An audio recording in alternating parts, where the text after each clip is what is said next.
بسم اللہ الرحمن الرحیم۔ السلام علیکم دوستو۔ حضرت سلیمان علیہ السلام کے دور میں ایک شخص نے ایک خوبصورت پرندہ خریدا۔ وہ جب چاہتا تو نہایت دل فریب اور خوش مزاج آواز سے وہ شخص بہت ہی سرور ہوتا، گویا اس پرندے کی آواز بہت ہی سریلی اور پیاری تھی۔ ایک دن اچانک اس پنجرے کے پاس اسی کے جیسا ایک اور پرندہ آیا اور اپنی زبان میں کچھ برفی کی اور چلا گیا۔ پنجرے میں موجود پرندہ بالکل خاموش ہو گیا، گویا ایسا ہو گیا جیسے وہ گونگا پرندہ ہے۔ اس کے مالک نے 2-3 دن انتظار کیا مگر پرندہ بالکل خاموش رہا۔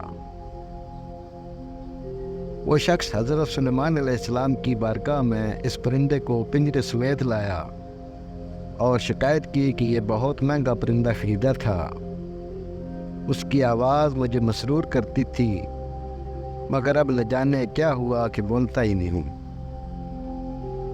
حضرت سلیمان علیہ السلام جو جانور، چرند، پرند سب کی بولیاں جانتے تھے، یہ اس پرندے سے پوچھا کیا وجہ ہے جو تم خاموش ہو گئے ہو؟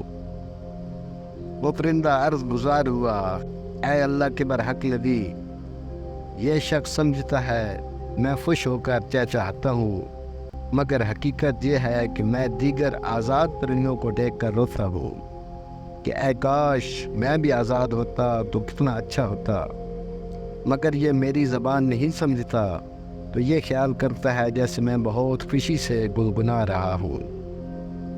پھر ایک دن میرا ایک ہم جنس میرے پاس آیا اور کہا کہ یہ شخص تیری زبان نہیں سمجھتا بلکہ سمجھتا ہے کہ تو بہت سریلی آواز کے ساتھ خوشی خوشی چہچہا رہا ہے۔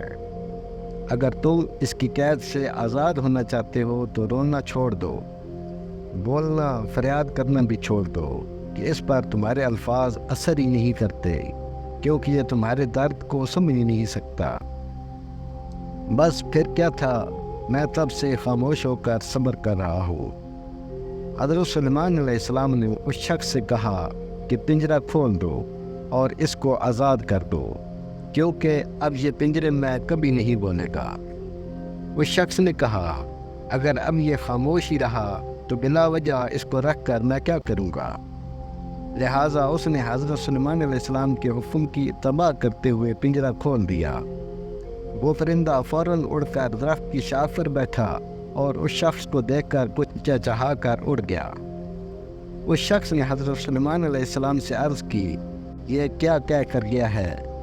آپ علیہ السلام نے فرمایا، اس نے کہا اگر تو بھی اپنے غموں اور مصائب سے آزاد ہونا چاہتا ہے تو خاموش ہو جا اور صبر کر، کسی سے کچھ شکایت نہ کر، تو تجھے بھی ایک دن سارے غموں سے نجات مل جائے گی۔